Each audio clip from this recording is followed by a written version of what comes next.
Bonjour, bienvenue sur cette visioconférence. Nous allons aborder le thème de la gentillesse facilite-t-elle la réussite? Et autre question sous-jacente et fondamentale, est-ce que vous êtes un entrepreneur de cœur? On va essayer de répondre à ces questions. Donc, Intuitive Solutions, c'est le nom de ma société, qui est une société de services qui a trait aux ressources humaines, qui a trait à la communication, au management et surtout qui a une approche spécifique liée à l'énergie, liée à la spiritualité, dans le sens où on va faire appel aux capacités de la conscience et de l'esprit pour prendre des informations, accompagner, coacher, mentorer les dirigeants et son entreprise. Le cœur au service de la solution, donc la clairvoyance au service de la réussite consciente. Cette fameuse phrase d'Antoine de Saint-Exupéry que tout le monde connaît, on ne voit bien qu'avec le cœur, l'essentiel est invisible pour les yeux. Cela résume parfaitement ma manière de fonctionner et de voir les choses. La gentillesse facilite-t-elle la réussite vers une gouvernance nouvelle qui met la gentillesse authentique au cœur de nos sociétés et de nos entreprises? Quelques mots-clés qui vous donneront un aperçu de mon univers et de ce que je transmets ou permets de développer chez l'entrepreneur ou dans les entreprises. Entrepreneur de cœur, leadership bienveillant, gouvernance consciente, management empathique, soft skills, human skills, self-leadership, leadership alchimique, dirigeant éveillé, entreprise spirituelle, gouvernance visionnaire. Il y a déjà pas mal de termes qui pourraient mériter chacune des conférences, juste pour vous transmettre que l'entreprise spirituelle fait l'objet d'une conférence qui est entreprise spirituelle Kesako, et donc on creuse cette question-là de la spiritualité dans l'entreprise et éventuellement les fonctions et les bénéfices que cela apporte. On fait un petit préambule rapide pour distinguer les trois notions respect, gentillesse, sollicitude. Le respect des codes qui régissent les relations nous conduit à la politesse. Nous appliquons par convention des comportements qui nous disent de saluer, de dire bonjour, de dire merci, s'il vous plaît, tenir la porte, laisser la place, etc. Cela définit un cadre de bienséance qui maintient une certaine neutralité et harmonie froide dans les interactions. La politesse permet donc de vivre en communauté, en bonne entente. Ça, c'est le cadre théorique du respect. Mais il arrive parfois que des personnes s'autorisent à briser les limites du respect pour imposer leur manière de voir, de faire et éventuellement manipuler ou tirer profit des relations, utiliser les autres. On appelle ça des manipulateurs. Alors, dans le monde de l'entreprise, ça arrive qu'on fasse l'objet de ce type de relation ou qu'on soit victime de cela, surtout si on fait partie des personnes naturellement gentilles. On reviendra dessus. La gentillesse, donc, est une vertu mineure. Pourquoi mineure? En fait, c'est quelque chose qui est vraiment pas du tout privilégié, et on parle plutôt de compassion, de gratitude, d'amour, etc., qui sont de hautes vertus ou de générosité. Donc, elle est plutôt tiède et humide comparée au respect, qui est plus sec et froid. Il y a plus d'empathie et de douceur que dans le respect, mais probablement moins que la sollicitude que nous allons voir juste après. La gentillesse serait donc plus intime et spontanée en ce sens qu'elle vient de l'intérieur de soi, et qu'elle serait liée à la personnalité et non aux règles ou à l'éducation. La sollicitude maintenant, qui est plus chaude, plus en lien avec l'intime, avec la famille, et quand on est dans une posture de sollicitude, on a une attention vraiment soutenue et affectueuse par rapport à l'autre.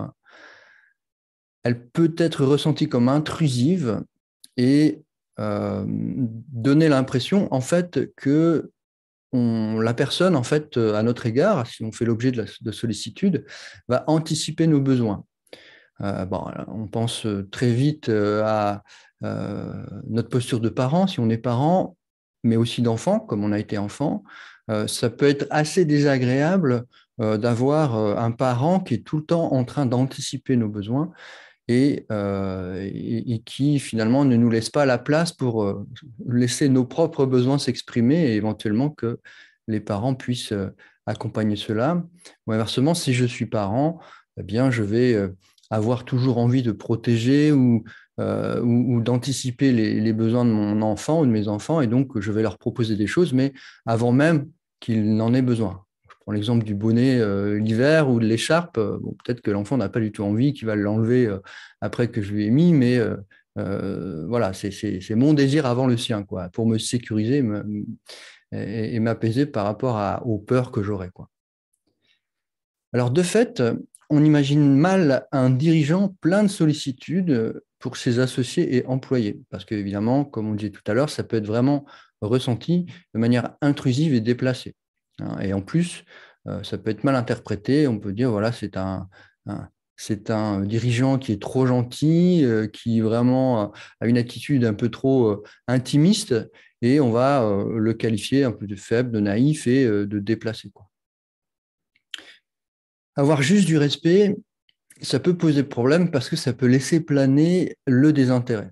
C'est un risque majeur de désinvestissement des personnels et c'est une forme de mise à distance, de normativité des relations qui peut déclencher une sorte d'assèchement, hein, évidemment sur le plan symbolique, assèchement dans le sens où ça va vraiment aller vers des relations qui sont de plus en plus neutres, qui déclenchent donc une ambiance plus froide, une ambiance neutre, dans laquelle peu de soft skills vont pouvoir se développer. Les soft skills, c'est les savoir-être. Et donc, les humains vont se sentir plutôt dépersonnalisés, donc pas mis en valeur, et juste bons à produire, à faire du rendement, à faire de la performance. Mais tout cela sera moins efficace que si eh bien, on y met quelque chose de plus humide, de plus chaud, de plus humain, de plus empathique. Et donc, notre parti pris, il est clair ici, c'est que la meilleure candidate de notre démarche, c'est la gentillesse, parce qu'elle facilite la communication, la fluidité des process, la créativité, la motivation, l'adhésion. Au final, et vous le comprendrez aisément, les performances s'en trouvent améliorées. Donc, c'est une nouvelle forme de gouvernance, comme on disait tout à l'heure, et de leadership qui s'installe tout naturellement dans nos organisations, et évidemment à l'intérieur du chef d'entreprise même. C'est pour ça que dans les mots-clés, j'aborde la question du self-leadership, parce qu'il faut commencer par soi, c'est-à-dire la connaissance de soi, la maîtrise de soi, et de bien identifier ses valeurs pour savoir ce qu'on veut transmettre. Si on est profondément gentil, mais qu'on n'ose pas manifester ça, eh bien, on va travailler à manifester cette gentillesse parce qu'il y a tellement de vertus, tellement de bénéfices que ce serait vraiment dommage de laisser ça de côté.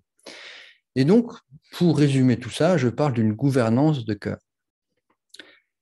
La gentillesse, donc, facilite-t-elle la réussite? Nous allons voir alternativement, la gentillesse n'a pas bonne presse, et pourtant, hein, les faux gentils, faux amis, une vertu mineure aux grands effets.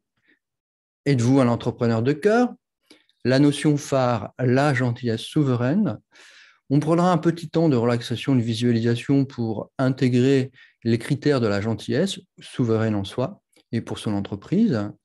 On verra les peurs et les résistances qui peuvent bloquer l'expression de cette gentillesse. Quelques remédiations et solutions. Les exemples de missions que j'ai pu conduire dans les entreprises et auprès des dirigeants. Une conclusion ouverte, présentation des entrepreneurs de cœur, rapidement présentation du personnage que vous entendez, que vous voyez, la mission afférente à mon don, qu'est-ce que ça m'amène en fait à transmettre et qu'est-ce que je porte ou qu'est-ce qui m'anime. Et ensuite, dans le cadre de la visioconférence, évidemment, on fera un jeu de questions-réponses autour de cas concrets. Et enfin, vous pourrez accéder aux différents contacts sur les slides concernés. Commençons le premier slide sur la gentillesse n'a pas bonne presse.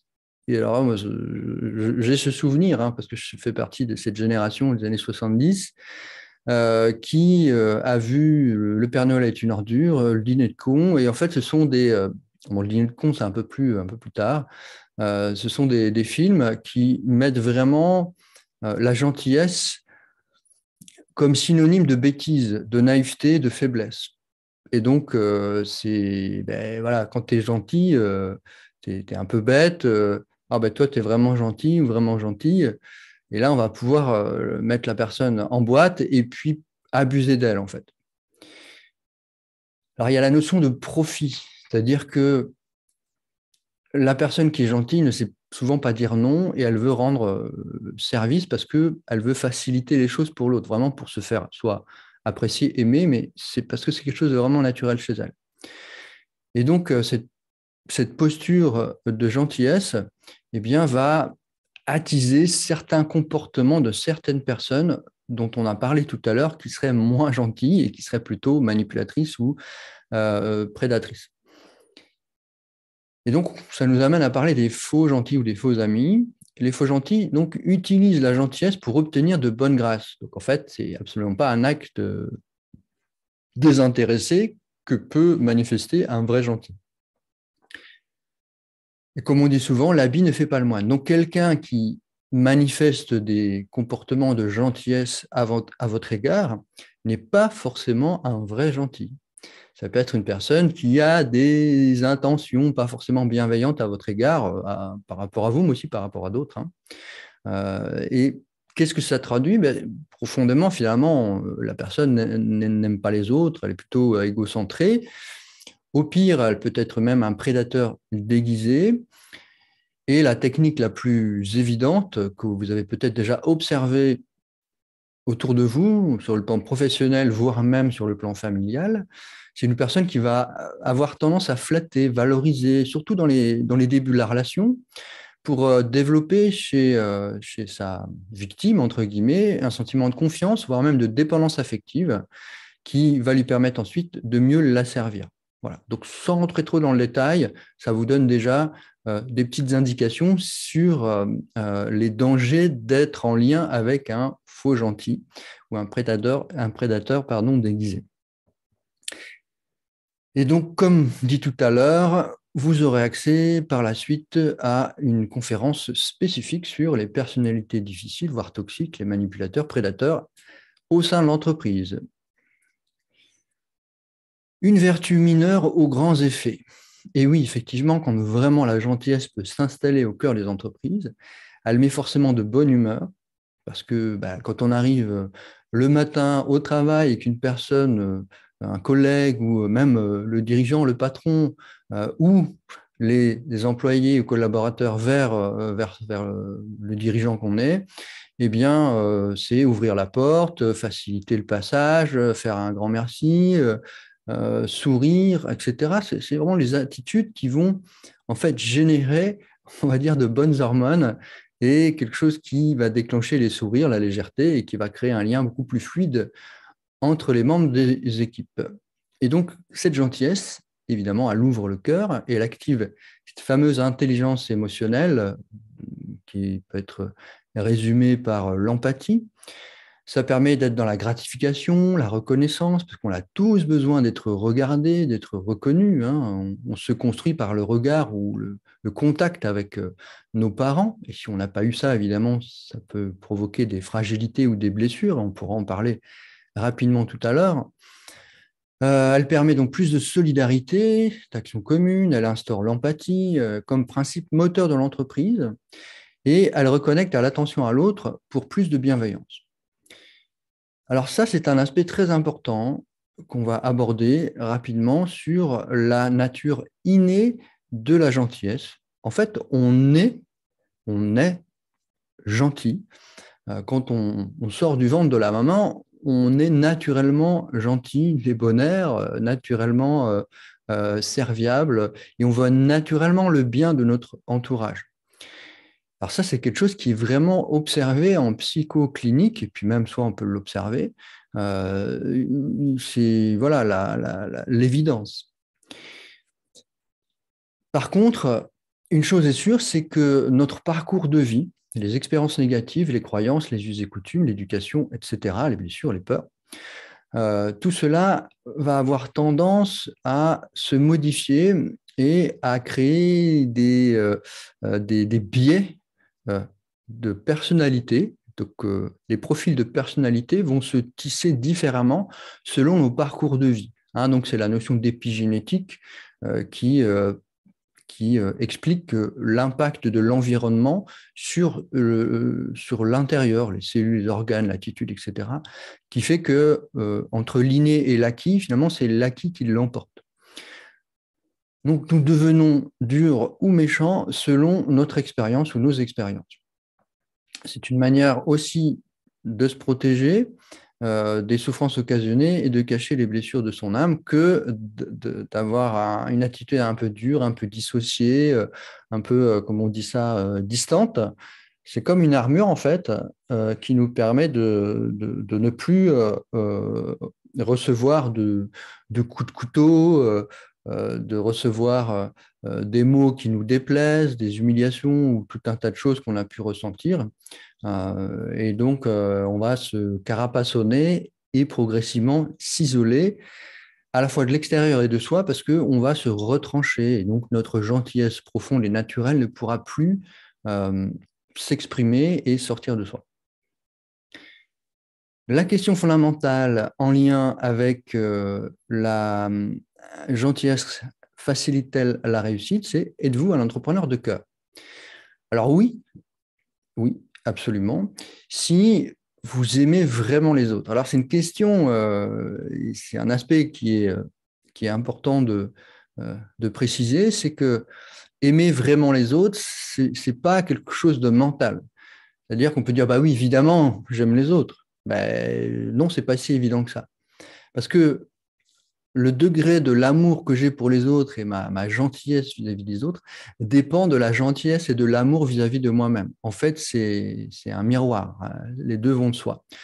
Donc, qui s'aime vraiment totalement, pas au niveau égotique, mais au niveau vraiment absolu, au niveau transpersonnel et au niveau on pourrait parler d'une forme d'éveil et d'abandon total à l'amour universel.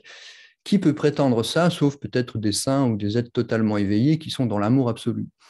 Donc, aimer vraiment les autres, c'est pas si simple comme réponse. En fait, on aime les autres qu'à l'aune de sa lumière et de ses ombres. Hein, on en parlera un petit peu tout à l'heure, un peu plus précisément. Donc, réfléchissez bien avant de répondre. C'est peut-être pas totalement oui, peut-être pas totalement non. Peut-être voilà un juste milieu.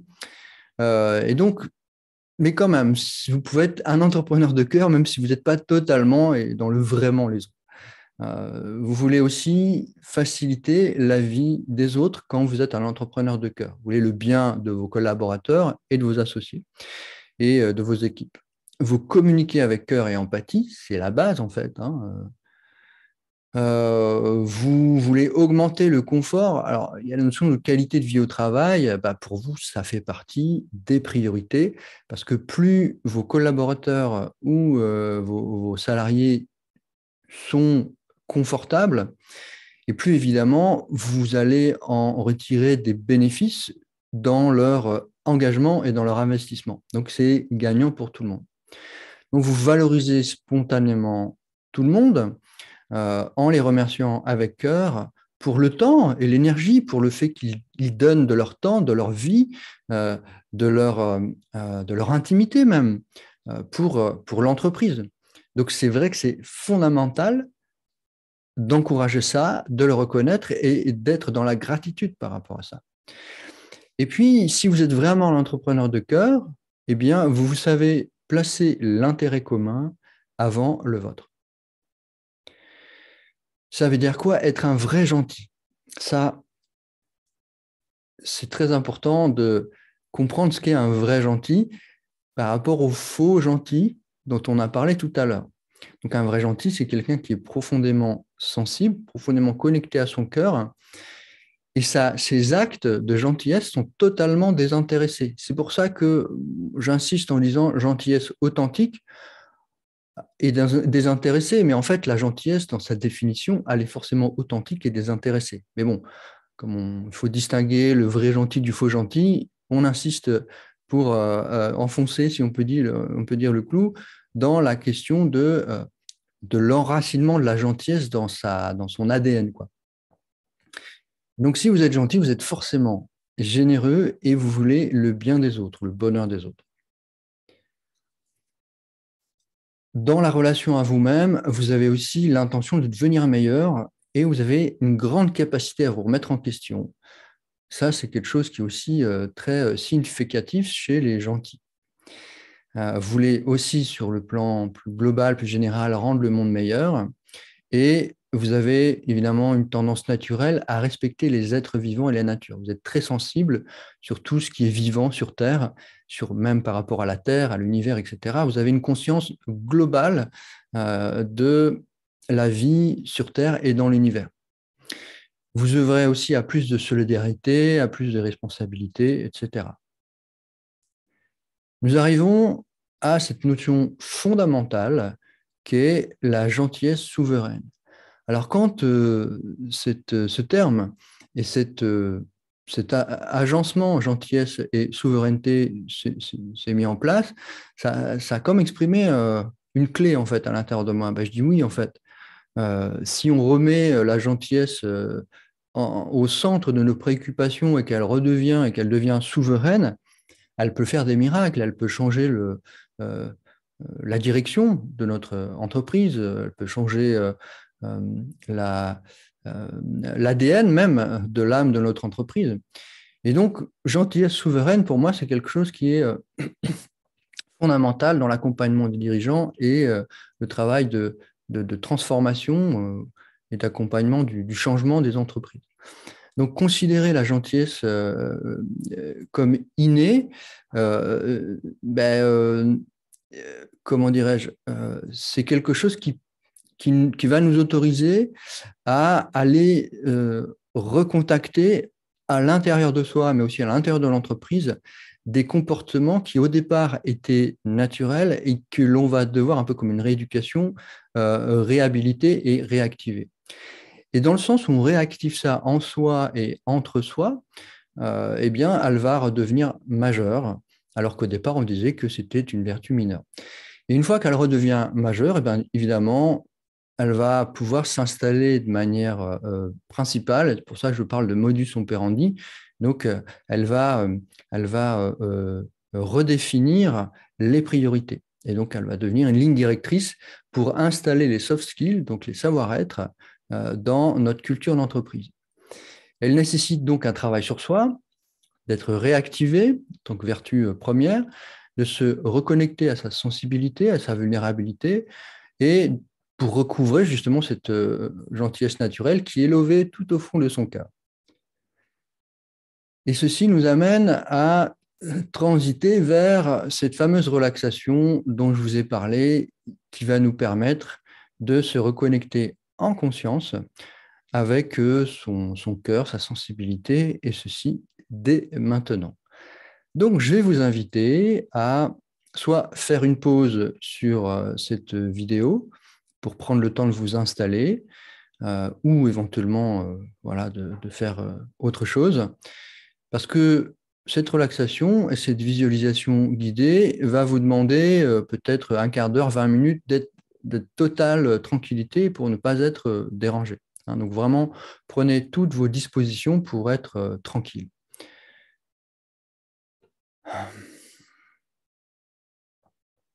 Voilà, nous allons commencer. Je vous invite à fermer les yeux et en fermant les yeux, on a un message qui est envoyé au cerveau. Si je ferme les yeux, c'est pour m'intérioriser, me reposer, voire faire la sieste, voire dormir. En tous les cas, ça envoie un message directement au cerveau. Il y a un changement entre mon attention qui était portée vers l'extérieur et mon attention qui est maintenant orientée vers l'intérieur. Quand j'oriente cette attention vers l'intérieur, je peux observer ce qu'on appelle les sensations qui sont la clé d'entrée vers son espace intime. Cela me permet d'observer la respiration dans un premier temps.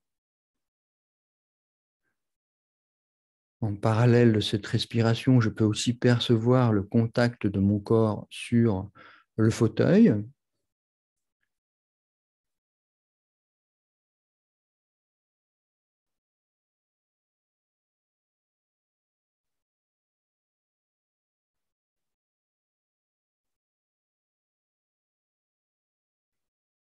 Et par le simple fait d'observer sa respiration et les sensations de contact de la peau, des tissus, des muscles, des os sur la chaise, le fauteuil, cela modifie déjà mon état de conscience. Et on parle, dans ce cas, d'un état de conscience qui se modifie, qui s'altère, qui se transforme, et qui petit à petit va avoir des effets apaisants de relâchement sur les muscles, les tissus, les organes, sur la relation à moi-même. Et je vais donc commencer à être dans ce qu'on appelle un état de présence ou de pleine conscience de ce qui est ici et maintenant et rien d'autre. Juste là. Sensation, sensation, respiration, respiration, contact du corps sur le fauteuil et relâchement musculaire, tissulaire, ralentissement donc de la respiration et aussi a fortiori de la fréquence cardiaque qui tout naturellement va se calmer progressivement.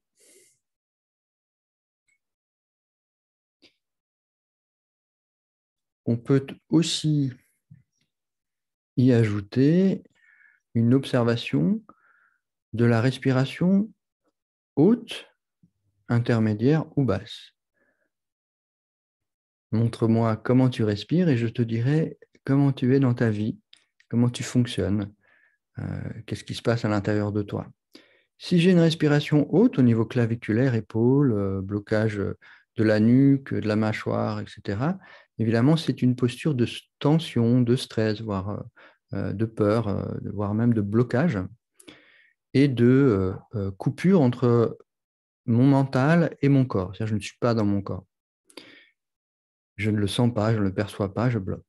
Et puis, plus on va descendre la respiration vers la cage thoracique, plus on va reprendre progressivement conscience de son corps et de sa capacité à avoir un auto-coaching, si on peut dire, une régulation, une autorégulation de son métabolisme de manière à avoir une meilleure maîtrise de soi.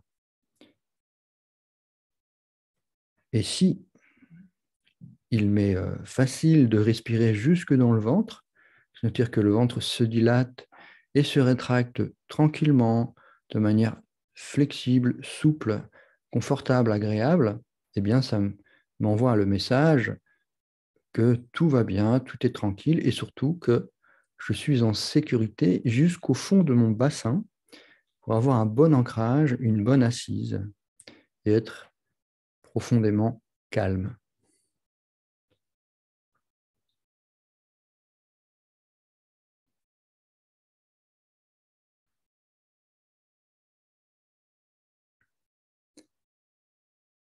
Dans cet espace d'intériorisation,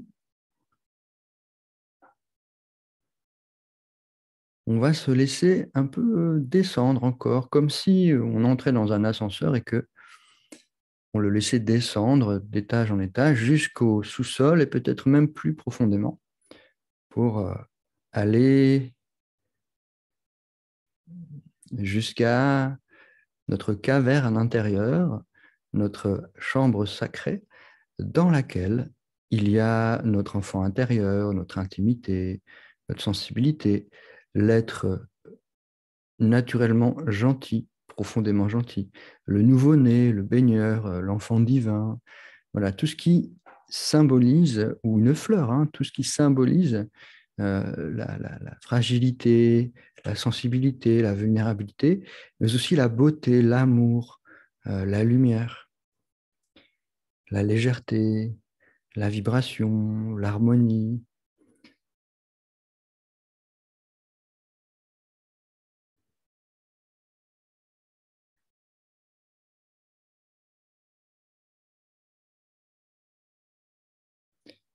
Et puis, quand on entre dans cet espace intime, sacré, et que on est en contact d'une manière ou d'une autre, hein, on n'impose rien, on accueille ce qui s'impose, que le contact est en place, on peut tout à fait poser l'intention, ici maintenant, de recevoir une information, une sensation, un message, soit directement, soit a posteriori, c'est-à-dire même dans sa vie de tous les jours. Ça peut remonter à l'esprit, ça peut être une forme de synchronicité, un message extérieur qui nous renvoie à notre profonde gentillesse et à cette capacité de donner généreusement les choses sans rien attendre en retour et à travers ça sentir en fait tout le bien que cela nous procure que d'être vraiment bon, fidèle à notre essence. Et encore une fois, la gentillesse, le don, la générosité, tout ça nous reconnecte à notre essence véritable et nourrit notre âme. Donc c'est un début. Donc surtout, soyez tranquille, ne vous mettez pas la pression. Si vous n'êtes pas tout de suite connecté à ça, c'est normal parce que ça demande une certaine pratique. Et si vous êtes directement connecté à ça, eh bien, on va continuer à l'épanouir, à l'honorer et à le manifester dans sa vie de tous les jours.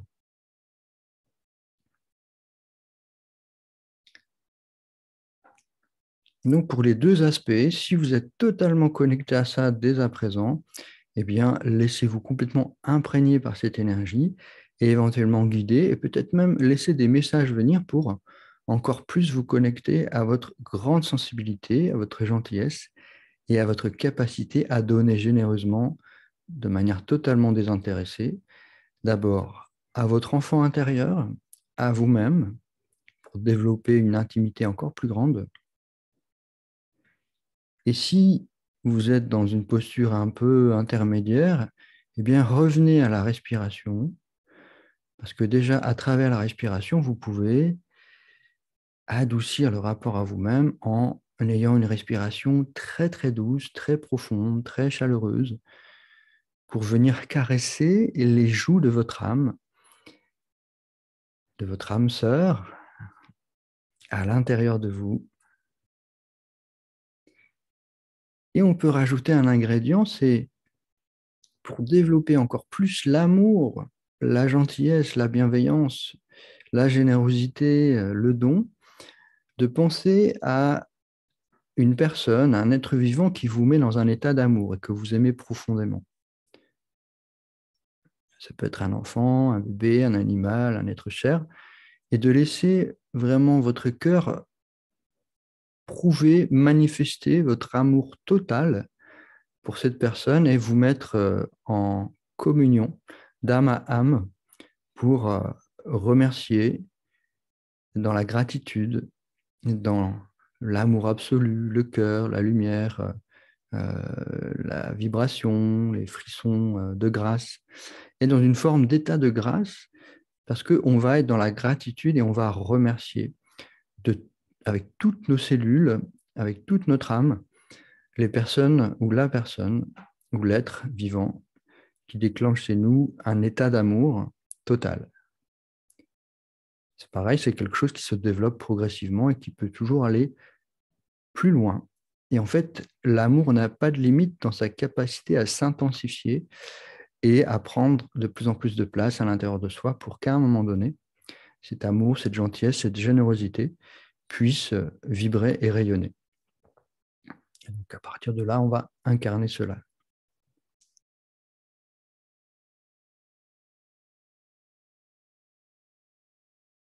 On va faire consciemment quelques grandes inspirations et grandes expirations pour ramener jusqu'à son corps physique, à son cœur physique, à sa cage thoracique, jusque dans sa gorge, jusque dans son visage, ses yeux, sa bouche, voilà, jusque dans nos organes d'expression et de communication. On va ramener tout ce qu'il y a de meilleur en soi pour que ce soit disponible dans notre vie de tous les jours et qu'on puisse l'incarner et le manifester.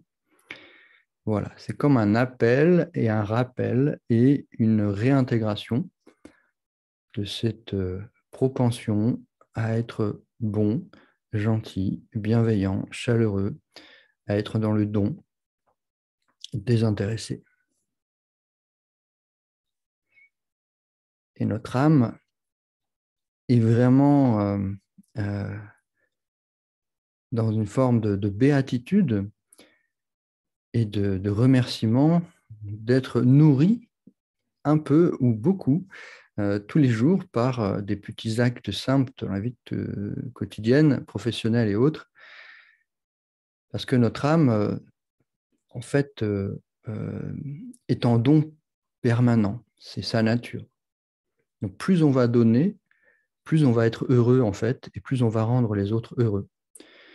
Et donc vous comprenez bien que si on nourrit notre culture d'entreprise à travers soi et à travers les relations de cette vertu, elle va devenir majeure et elle va avoir des bénéfices extraordinaires pour tout le monde. Et ça va même rayonner au-delà de l'entreprise et ce sera bénéfique aussi au niveau des performances, évidemment. Donc, tout en continuant à inspirer et à ramener tout cela dans votre corps présent, dans vos organes d'expression, dans votre manifestation, dans votre communication, ici maintenant, vous allez remonter, vous relever, vous réaligner et revenir dans une réalité plus présente, physique, ordinaire, tout en laissant ce que l'on vient d'intégrer, d'expérimenter, faire son chemin dans notre vie professionnelle et intime pour être de plus en plus ce que l'on est, c'est-à-dire naturellement bon, gentil et généreux. Voilà, donc bienvenue à tout cela, bienvenue à vous, et vous pouvez vous remercier d'avoir pris ce temps, et quelle que soit la manière avec laquelle vous avez vécu cette intériorisation, euh, surtout accueillez ce qui est comme juste, et on fait tous un pas après l'autre. Il n'y a pas d'objectif de réussite ou d'exigence dans cette pratique-là, c'est juste expérimenter et explorer la relation à soi de manière intime. Donc il y a des comptes à rendre à personne, on est seul en soi, pour soi. On a juste à accueillir l'expérience sans la juger. Parce que vous verrez que ce qu'on va aborder après, justement, parle de ses limites et de ce qui peut nous couper de notre cœur véritable et de notre sensibilité. Donc reprenons. Si c'est OK pour vous, sinon vous faites une pause, évidemment, vous êtes libre de gérer votre espace-temps. Donc les peurs qui bloquent la gentillesse, eh bien, c'est la peur de subir, la peur de souffrir, la peur du rejet, la peur du jugement, ce qu'on disait juste avant, la peur d'être pris pour un idiot ou un faible, la peur de montrer sa sensibilité, sa vulnérabilité. Toutes ces peurs-là, en fait, nous empêchent de nous intérioriser et de nous reconnecter à notre véritable nature. Et donc, ces différentes peurs, et il y en a plein d'autres, hein, avec les blessures émotionnelles qui nous sont transmises par nos parents souvent et par notre vécu, tout cela amène à des attitudes de contrôle, à la psychorigidité, à de la dureté, à de l'autosabotage, à du dénigrement, l'autodénigrement, mais aussi à des postures de dénigrement vis-à-vis des autres.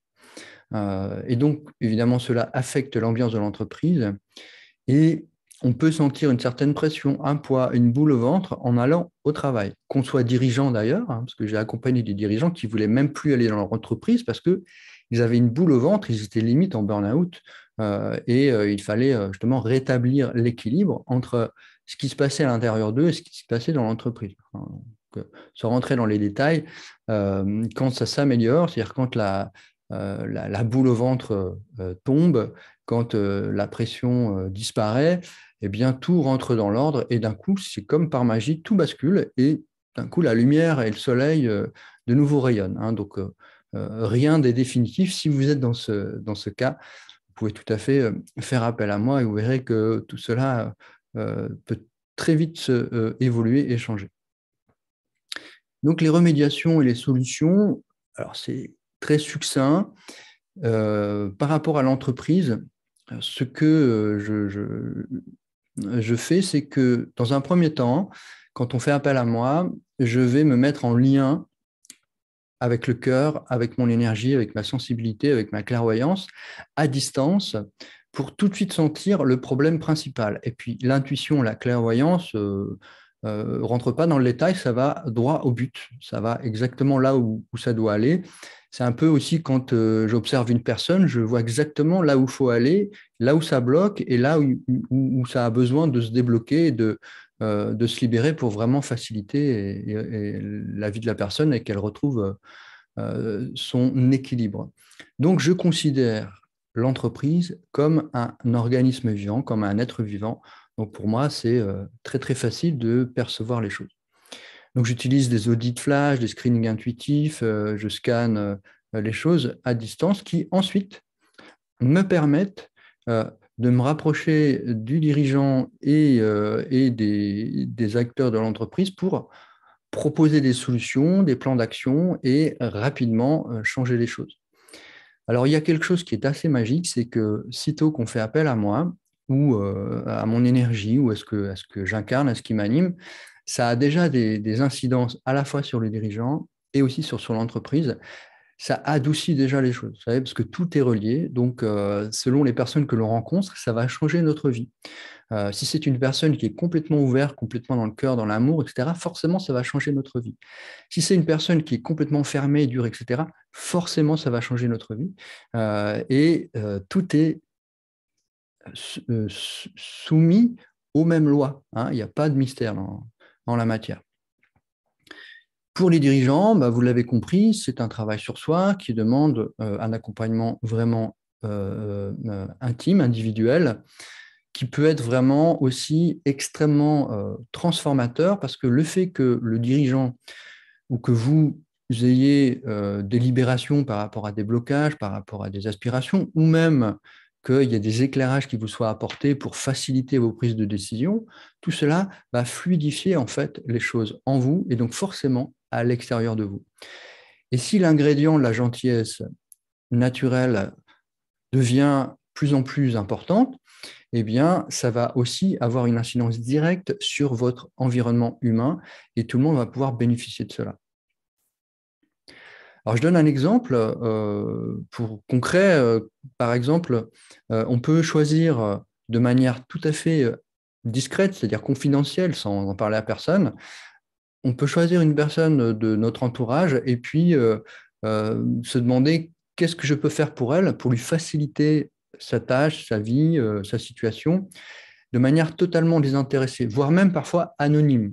Ça, c'est encore plus intéressant parce que surtout au niveau de l'entreprise, ça peut, dans un premier temps, si la culture n'est pas complètement inscrite dans la transparence, l'empathie, etc., eh bien, ça peut être mal interprété comme, je sais pas, du favoritisme, etc. Donc, si tout est clair, transparent et qu'on sait exactement quel travail on met ensemble et que tout le monde est d'accord, on peut tout à fait dire, bah, cette semaine, je vais faire un acte bienveillant et gentil pour quelqu'un, mais après, chacun son tour, comme on dit. Puis après, on peut choisir aussi carrément une équipe et faire un travail pour faciliter les choses. Et donc, ça a vraiment un impact très puissant à la fois sur soi et sur la personne qu'on va aider ou les personnes qu'on va aider. Franchement, il n'y a pas de limite en la matière.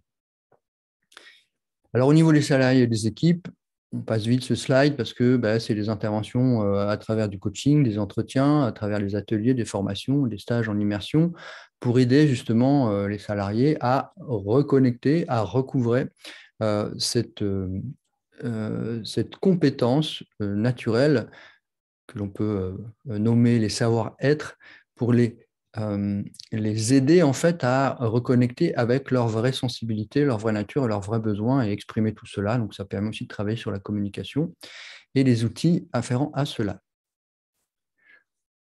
Alors les exemples de missions, bah, vous voyez, j'ai déjà pas mal d'entreprises dans vraiment plein de domaines différents, hein, cabinet comptable, pharmacie, construction, habitat, BTP, blanchisserie en Inde, parce que ça, je suis en lien avec un chef d'entreprise qui fait des choses extraordinaires là en Inde et il me téléphone de temps en temps. Donc, je pense à lui pour avoir des conseils, des infos sur les contacts qu'il a pour savoir si c'est des infos et des personnes, des relations solides ou pas, s'il peut investir, etc. Donc, là, c'est vraiment des conseils éclairés et des conseils très précis sur les caractéristiques à la fois de la personne, du dirigeant, de la société, de l'entreprise et de tout le macro-environnement pour lui donner toutes les informations nécessaires afin de décider en conscience, parce qu'évidemment, c'est lui qui décide d'investir ou pas,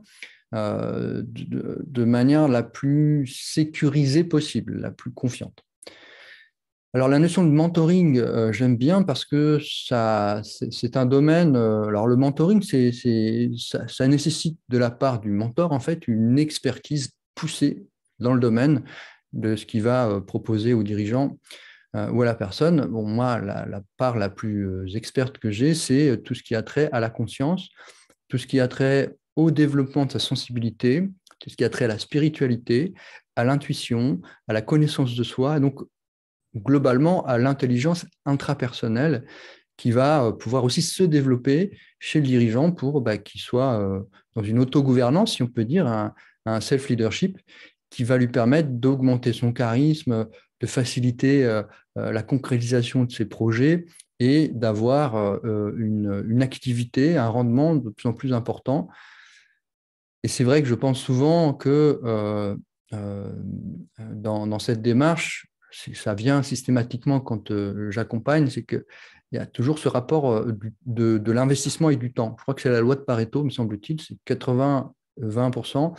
C'est de pouvoir, en fait, avoir une activité à hauteur de 20% pour laisser les 80 autres pourcents travailler pour soi et se libérer du temps. Hein, donc, il y a une question de proportionnalité. Et souvent, en fait, les chefs d'entreprise, dont je fais partie, et j'avais créé une société, une SAS, qui me demande de travailler nuit et jour, donc j'ai compris ce que pouvait être le burn-out à un moment donné. Et là, j'étais pas du tout dans la loi de Pareto et j'étais pas dans un bon self-leadership.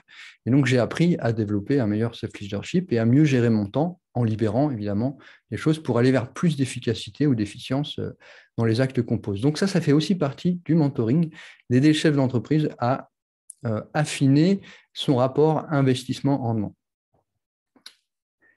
Il y a aussi cet aspect du recrutement que j'aime beaucoup faire pour les dirigeants ou voire même les recruteurs indépendants. C'est les aider en fait à préciser les profils des candidats, surtout ce qui me concerne sur le côté des savoir-être, des soft skills ou human skills, parce que c'est quelque chose que je perçois précisément et je sais et je sens et je vois ce que la personne va provoquer dans l'équipe ou au sein de l'entreprise. Est-ce que c'est bénéfique ou est-ce qu'il y a des frictions, des résistances, des choses qui ne vont pas dans le bon sens? Et là, c'est vraiment important d'avoir une conscience précise par rapport à ça. Et donc, dans les missions, différentes missions que j'anime et différents dirigeants que j'accompagne, il y a ce que vous avez compris, cette valeur fondamentale qui est d'amener l'entreprise dans une culture qui soit animée par la gentillesse, par l'empathie, par la bienveillance, par le respect, la sollicitude dans le regard pour le privé, de manière à modifier même l'ADN et la respiration, les battements du cœur, la manière de bouger, etc. de l'entreprise. Tout cela va se modifier parce qu'on va amener à muter, transmuter en fait les comportements des acteurs de l'entreprise. Donc, comme je disais, il peut y avoir les entretiens, des animations, etc. Ça, on en a parlé. Vous pourrez aussi accéder à travers les différents liens aux propositions. Alors, le site là, qui est nommé la syntoniethérapie.com, c'est vrai que c'est plus en direction des particuliers, des coachs, des thérapeutes qui veulent développer leur intuition et régler des problématiques, mais aussi développer une expertise. Donc, il y a la notion de supervision avec, vous verrez aussi sur LinkedIn, les recommandations, si vous voulez, pour avoir une confirmation de l'efficacité de mon approche. Et puis, vous pourrez voir le profil général. Passons à la conclusion ouverte. Donc, la gentillesse facilite la réussite dans la mesure où elle est encouragée par sa revalorisation au sein même de l'entreprise. Donc, cela passe d'abord par soi, vous l'avez compris, en tant que dirigeant, et on se doit d'incarner ce que l'on propose, ce que l'on veut intégrer ou faire accepter par nos équipes. Pour être juste et authentique, ça demande de faire ce travail d'introspection et de remise en question, de développement personnel et transpersonnel pour vraiment être ce que l'on dit et dire que ce que l'on fait, c'est appliqué dans notre vie de tous les jours. Hein. Ce n'est pas quelque chose qu'on va juste dire et ne pas faire. Donc, quand cette gentillesse, ces comportements sont vraiment intégrés à sa propre pratique, alors évidemment, ça va avoir un impact direct sur la réussite de l'entreprise et sur les performances de l'entreprise.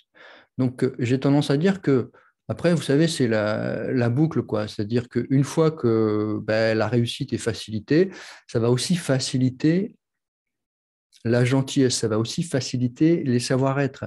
Ça va aussi faciliter parce que ça va bien. Et quand ça va bien, c'est plus facile d'être bien et d'être bien avec les autres. Donc, le but ultime, c'est d'être bien avec soi et bien avec les autres. En même temps, il ne faut pas oublier qu'il y a des moments de crise. Et j'ai tendance à dire que c'est surtout dans ces moments de crise que nous avons à manifester des hautes valeurs comme la gentillesse, la générosité, etc. Et c'est dans les moments de crise où vraiment on se rencontre à l'intérieur de soi et on comprend qui on est dans des situations d'urgence ou extrêmes. Et donc quand tout s'écroule, si je parviens à garder ma gentillesse ou à la laisser se manifester à travers la générosité, le don et une sorte de noblesse d'âme, si on peut dire, ça veut vraiment dire que j'ai fait un grand chemin vers ça et que quoi qu'il se passe à l'extérieur, quelles que soient les crises, quelles que soient les guerres, d'ailleurs, eh bien, je garde cette propension naturelle à faire et à vouloir le bien, même à mes propres ennemis. Et donc, si petit à petit, on arrive ensemble à nourrir l'âme collective et à ce qu'elle aille vers plus de noblesse et à embrasser de hautes valeurs, eh bien, on peut peut-être participer ou faire sa part pour aider le monde à devenir meilleur. Et donc, en fait, si on croit en ça, ça c'est vraiment mes convictions, je pense que nos entreprises, nos organisations, nos attitudes, nos comportements, nos compétences peuvent évoluer dans ce sens de l'amour, dans ce sens de la gentillesse, pour avoir un rôle majeur dans l'évolution de la conscience et de l'attitude ou des mœurs même de notre société.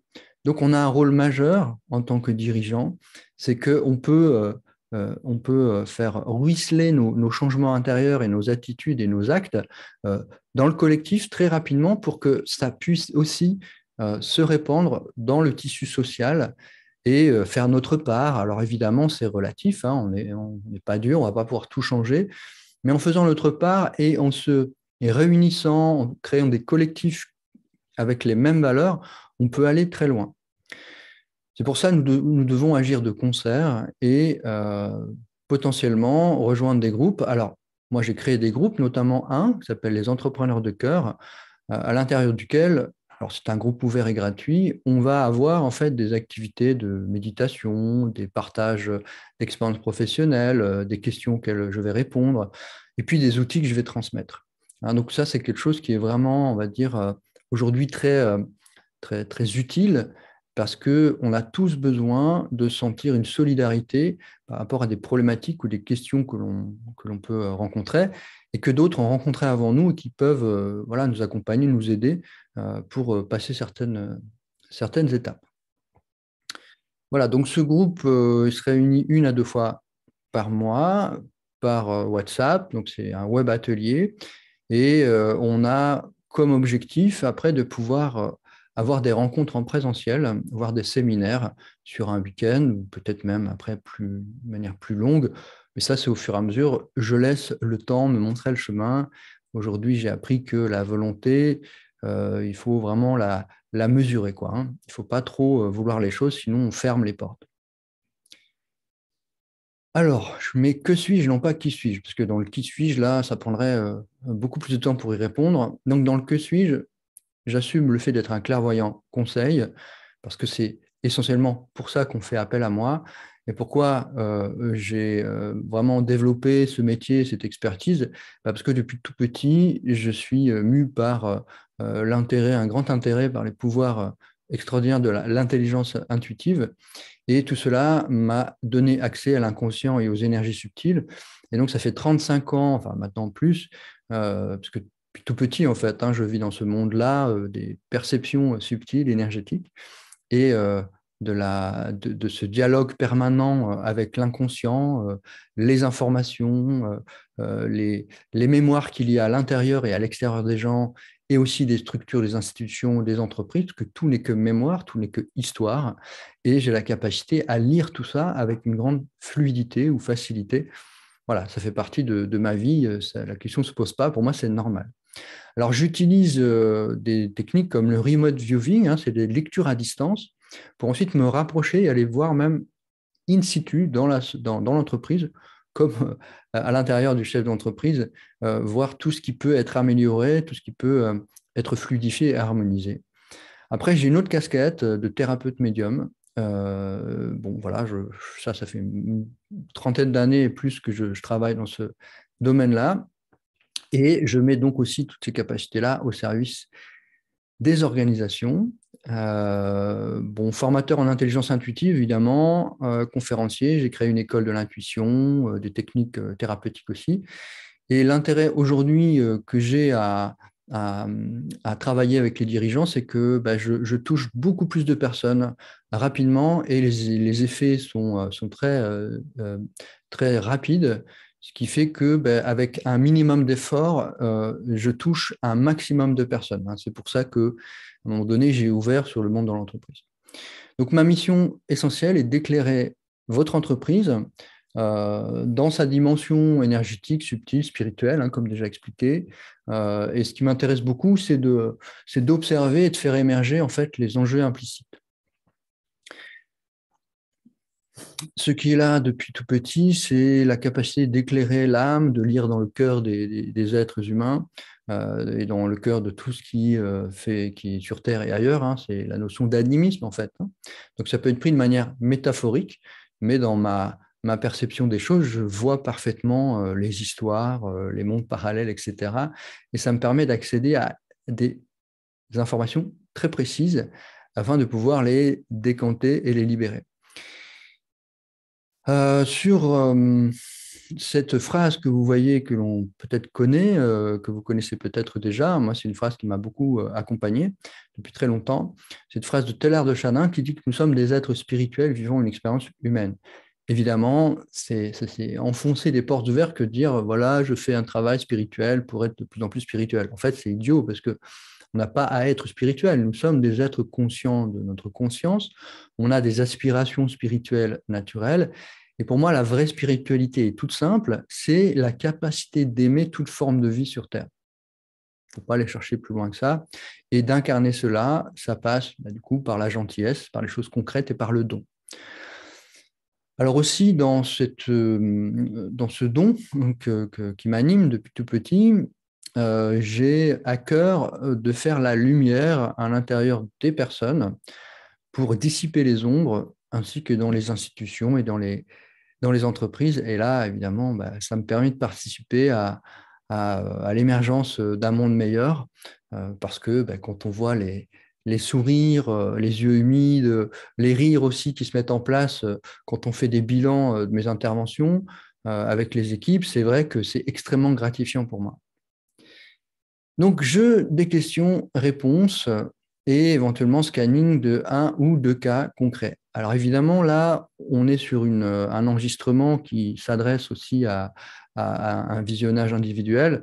Donc, j'ai mis de côté les questions et les interactions lors de la visio et je vais simplement évoquer quelques questions qui sont posées, notamment un dirigeant qui me demandait en fait comment dans son entreprise, alors c'est une entreprise immobilière, une agence immobilière, c'est comment installer plus de fluidité, sachant que lui, c'est donc un homme, ce dirigeant, en fait, lui, a déjà fait un travail sur lui et privilégie, en fait, l'empathie, la transparence de communication, mais entre ce que lui est et ce qu'il veut transmettre à ses salariés, à ses équipes, c'est pas évident. En fait, il y a des résistances.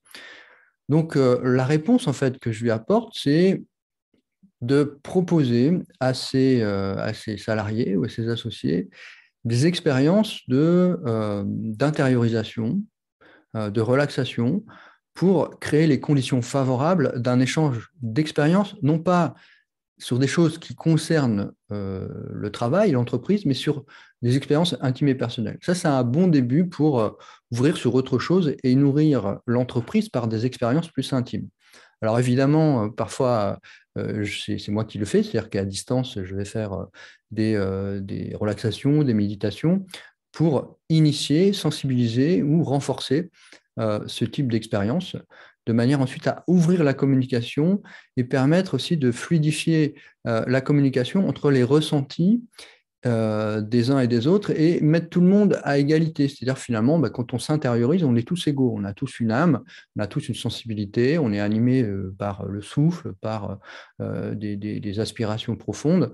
Et quand on commence à aller dans ce sens-là, eh bien, on se rend compte qu'on est tous égaux et qu'on peut oser se dire les choses, mais après, on va travailler du coup sur ce qu'on appelle des techniques de communication. On parle beaucoup de la communication non violente, qui est un outil très efficace, et la communication assertive, ce que moi j'appelle la communication résonante, c'est-à-dire qu'on va être dans le ressenti et quand on va communiquer les choses, on va surtout parler de son expérience et jamais des autres.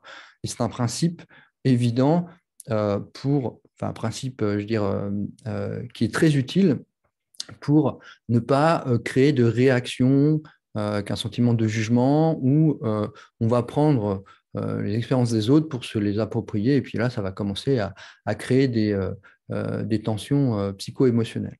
Donc, il y a beaucoup d'outils qui permettent de fluidifier les relations dans l'entreprise en passant par des expériences qui paraissent en fait hors sujet, mais qui ensuite permettent de toucher des sujets importants dans l'entreprise, c'est-à-dire à mon poste, je ne me sens pas bien. Ça peut être une ouverture qui peut dire, ah, eh bien, on va voir comment faire pour que tu te sentes mieux et on va essayer de t'aider collectivement ou moi en tant que dirigeant, on va essayer de trouver des solutions pour que peut-être ta fonction évolue ou que ta fiche de poste évolue et que tu sois plus valorisé dans ta fonction parce que tu seras plus à même de faire appel à tes capacités et à tes compétences les plus élevées. Une autre question, c'est la question de la transition, c'est-à-dire que voilà, quand on a des équipes, eh bien, il arrive qu'il y ait des personnes qui veulent partir et d'autres qui arrivent. Et donc, il y a la question du recrutement ou voire même de l'accompagnement dans le départ. Et là, on peut faire appel à moi dans le sens où je vais euh, faire de l'éclairage, si on peut dire. C'est-à-dire, je vais éclairer le dirigeant ou le recruteur sur la meilleure manière d'aborder le sujet avec le salarié ou collaborateur pour ne pas créer trop de crispation. Et parfois, on arrive dans une situation de crispation, voire même de conflit, où là, il faut travailler avec beaucoup de subtilité, beaucoup d'égards pour permettre à chacun de prendre ses responsabilités et de pouvoir nommer les choses sans rentrer dans le jugement ou dans le conflit. Donc là, c'est tout un travail de transparence assertive ou d'assertivité qui permet de dire les choses sans provoquer de blocage chez son interlocuteur. Donc, pour les recrutements, c'est très utile aussi parce que je vais identifier les caractéristiques, la personnalité, les points forts, les points faibles de la personne, et ça va beaucoup aider à se positionner. Dans ce cadre-là, souvent, on intègre la notion de culture d'entreprise parce qu'avec le dirigeant, on a préalablement défini ce qu'il rêve d'installer dans son entreprise, ce qu'il rêve de vivre dans son entreprise de manière totalement harmonieuse. Et donc, on va caler ces recrutements et l'intégration des futurs collaborateurs ou employés dans cette culture-là, ce qui fait que ce sera beaucoup plus harmonieux et ça va modifier plus rapidement la dynamique de l'équipe, du fonctionnement de l'entreprise, parce qu'on aura posé les intentions et on aura bien identifié si c'est la bonne personne ou pas. Voilà, pour faire court. Pour un exemple de scanning ou d'audit flash comme ça à distance, le premier exemple qui me vient, c'est je reviens sur l'agence immobilière. Le premier scanning que j'ai fait pour cette agence m'a montré en fait qu'il y avait une personne dans l'équipe. Alors, c'est une entreprise qui a, je crois, une petite entreprise qui peut-être 12 salariés et collaborateurs.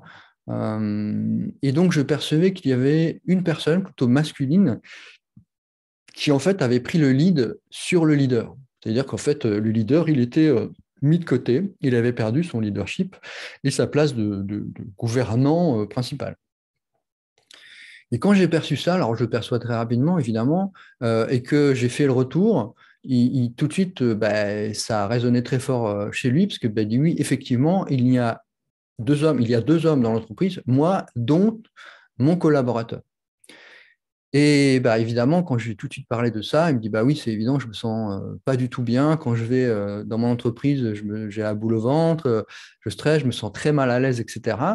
Et là commence un travail de remise en place, c'est-à-dire que je vais aider le dirigeant à reprendre sa place, sa souveraineté justement, à se remettre sur son axe et à réinvestir sa responsabilité, son pouvoir de dirigeant et à remettre tout le monde à sa place. Et donc j'adore faire ça parce que comme je sens très très bien les choses, ça va très vite. Et en plus, je peux même participer de manière énergétique et vibratoire à faire évoluer les choses plus rapidement. Voilà, c'est un exemple de scanning.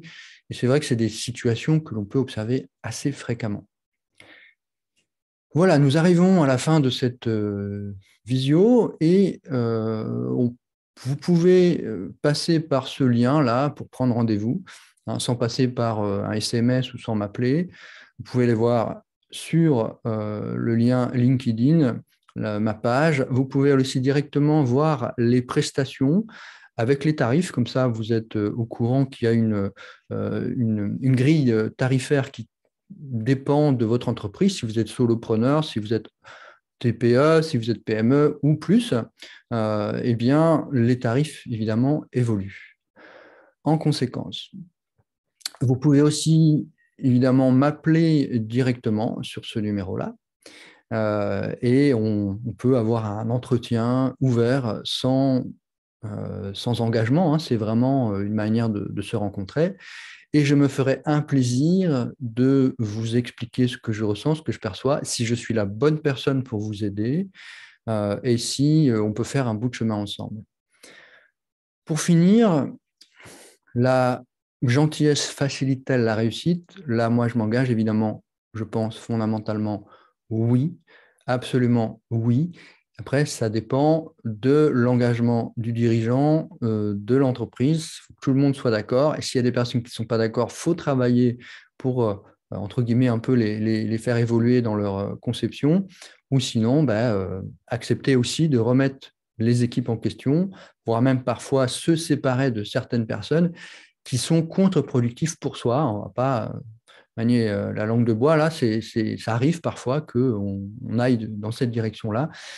Et c'est un mal pour un bien et c'est gagnant pour tout le monde parce que j'ai accompagné ce type de situation où finalement, après, j'ai que des bons retours parce que on a pris les bonnes décisions.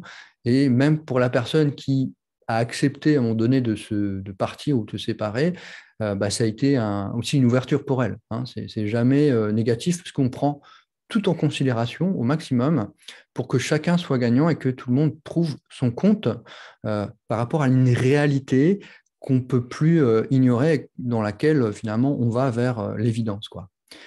Voilà, donc je vous remercie beaucoup de cette attention que vous m'avez accordée, de ce temps que vous m'avez accordé, et je vous dis à bientôt, j'espère, pour les partages que nous allons pouvoir vivre.